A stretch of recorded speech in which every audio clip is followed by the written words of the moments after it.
Almolonga era uma vila extremamente pobre. Era uma comunidade afundada em pobreza e alcoolismo extremos. Violência, ignorância, bruxaria, ocultismo, culto aos ídolos. Em alguns quilômetros estaremos entrando na cidade de Almolonga. Os 20 e poucos mil habitantes da cidade fizeram uma escolha consciente de romper a adoração aos espíritos de seus antepassados. Como consequência, hoje Almolonga é uma das cidades mais limpas e prósperas de todo o país da Guatemala. É uma cidade de igrejas.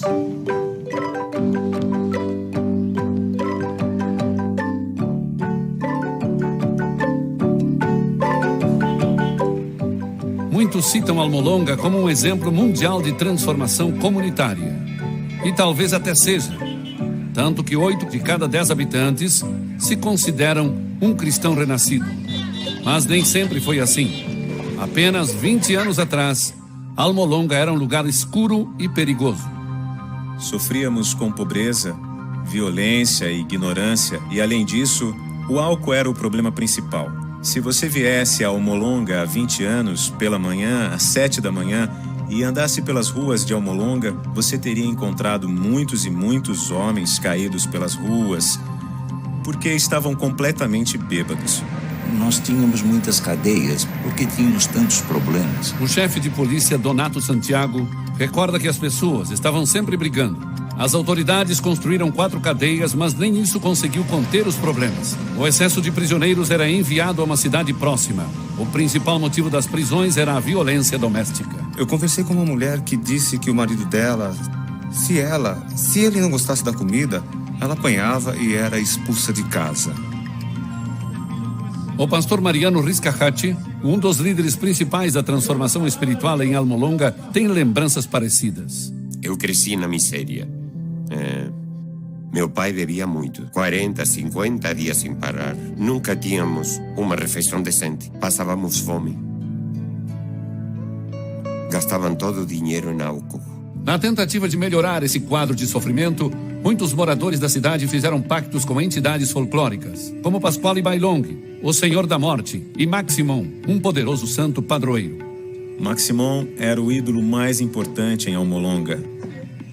Quando os espanhóis vieram para Guatemala 500 anos atrás, descobriram que os indígenas estavam dispostos a negociar certas coisas.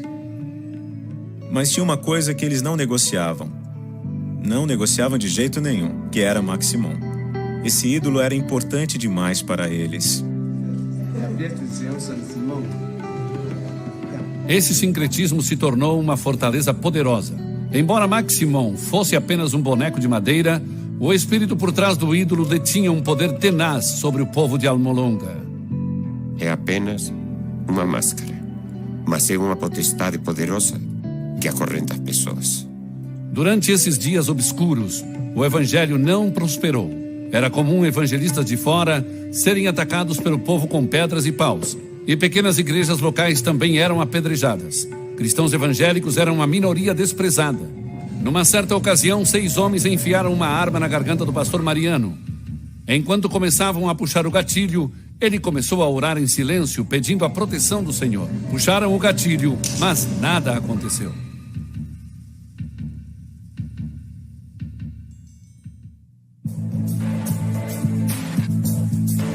Salvo da morte, pastor Mariano conclamou seu pequeno rebanho para orar. Era hora de quebrar o domínio da violência, da superstição e da pobreza. À medida que os intercessores levantavam suas petições aos céus, eles foram cheios de uma fé sobrenatural. Nós falamos ao Senhor que não era possível sermos insignificantes. Se a palavra dele nos diz que somos cabeça e não cauda, jejuamos toda semana. Sábados tínhamos vigílias de oração. Foi isso que abriu as portas. As pessoas começaram a ser libertas, homens começaram a ser salvos e vir para a igreja. Foi uma bênção tremenda. Eu chamaria isso de avivamento. Depois que muitos sinais e maravilhas começaram a aparecer e houve libertação em massa de opressões demoníacas, as igrejas começaram a crescer.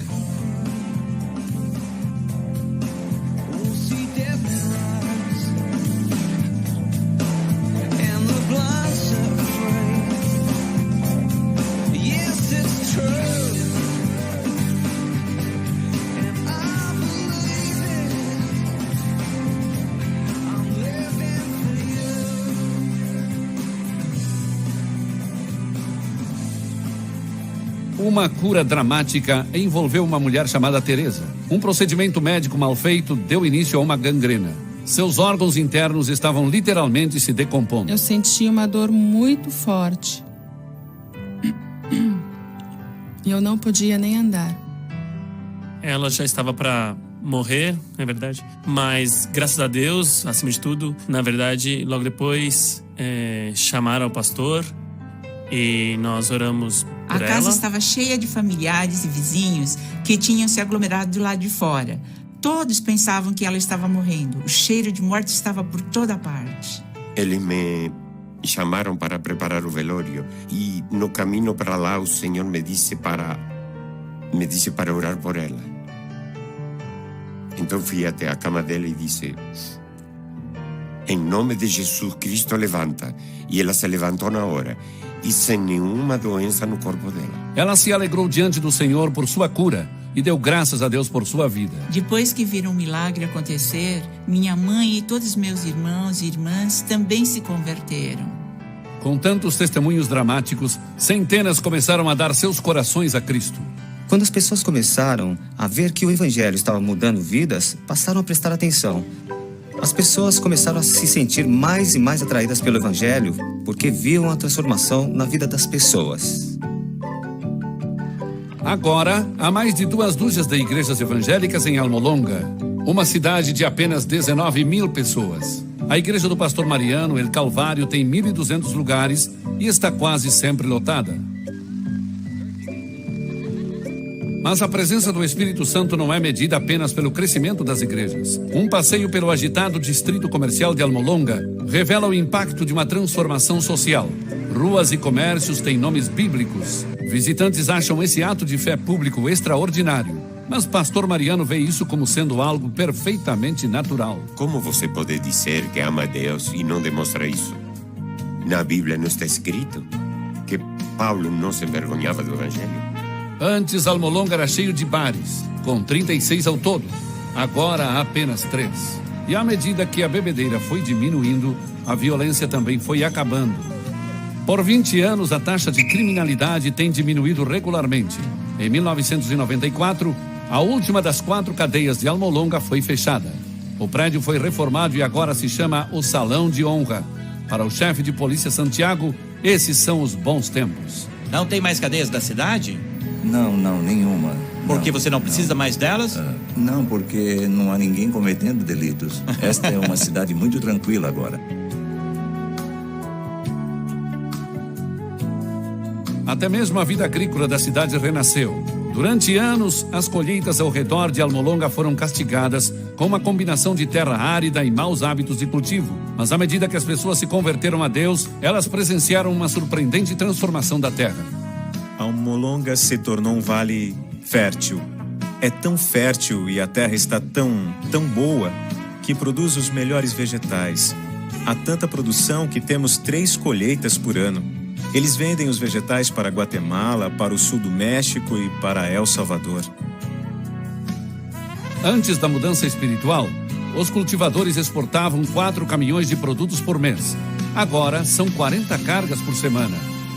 Apelidada de Horta da América, as colheitas de Almolonga atingem proporções bíblicas. Você tem que ver para acreditar. As beterrabas pesam em média 3 quilos. Cenouras deste tamanho. É simplesmente inacreditável. Olha, é maior que meu braço. É maior que meu braço. Isso é que é um vegetal, um legume. Intrigados com o tamanho desses vegetais e com um aumento de 1000% na produtividade agrícola, pesquisadores dos Estados Unidos e de outros países estrangeiros vieram para Almolonga para aprender seu segredo. Mas a resposta não foi o que eles esperavam. A sabedoria que Deus deu para os fazendeiros em Almolonga produziu melhores colheitas do que os métodos científicos. E os fazendeiros constantemente dão glória a Deus pela colheita tão abundante. Antes, para conseguirmos colher os rabanetes, demorava 60 dias. Mas depois que Deus chegou à cidade, levava apenas 40 dias. E hoje, normalmente, leva apenas 25 dias para colher o rabanete. Você pode perceber um paralelo entre a fé das pessoas e a melhoria do solo. Quando as pessoas começaram a crer em Jesus como Senhor e Salvador, os vegetais começaram a crescer. Quando foram libertas, começaram a trabalhar. Quando trabalharam, prosperaram, trataram a terra melhor e a terra começou a produzir melhor. Fazendeiros compraram caminhões da Mercedes-Benz à vista e depois colocaram adesivos cristãos nesses caminhões. É maravilhoso e é o resultado do Evangelho transformando a comunidade. A idolatria e a superstição fugiram, deixando para trás um povo dedicado à adoração fervorosa e ao trabalho honesto. O estoicismo tradicional deu lugar a uma exuberância vinda do coração. Temos 20 igrejas protestantes muito ativas, muito militantes e muito envolvidas em oração, adoração, libertação e assim por diante. Apesar do seu sucesso, os crentes em Almolonga não têm a intenção de esmorecer. Muitos jejuam 3 vezes por semana e continuam a repreender as forças do mal através de oração e evangelismo. Enquanto as cidades vizinhas celebram o Dia da Morte, os habitantes de Almolonga se reúnem em massa para honrar o Deus vivo.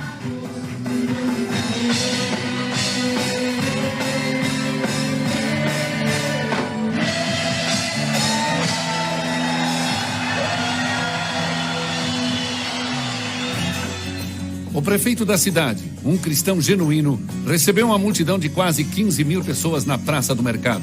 Eles se juntaram para orar por uma contínua expansão do Evangelho no seu vale e também ao redor do mundo. O preço que pagamos por isso é santidade e consagração. Oração e jejum nos dão a vitória sobre os principados. Não tivemos nenhuma preparação teológica, simplesmente nos colocamos diante do Senhor. Muitas vezes, quando falamos da transformação de uma comunidade, nós travamos uma batalha com a descrença. O nosso Deus e o Evangelho têm poder para realmente impactar nossas comunidades. Almolonga nos ensina que sim. Era uma comunidade entregue à idolatria, bruxaria, alcoolismo, famílias desestruturadas. E agora temos uma comunidade totalmente transformada. Isso é um lindo quadro. Então sim, se Deus fez isso lá, Ele pode fazer isso aqui na minha comunidade. Deus nos levantou e nós temos que aproveitar essa oportunidade. Deus vai usar nossa geração na transformação. É um espetáculo tremendo ver o efeito do Evangelho, porque podemos realmente enxergar as mudanças, e é isso que queremos para nossas comunidades e nações.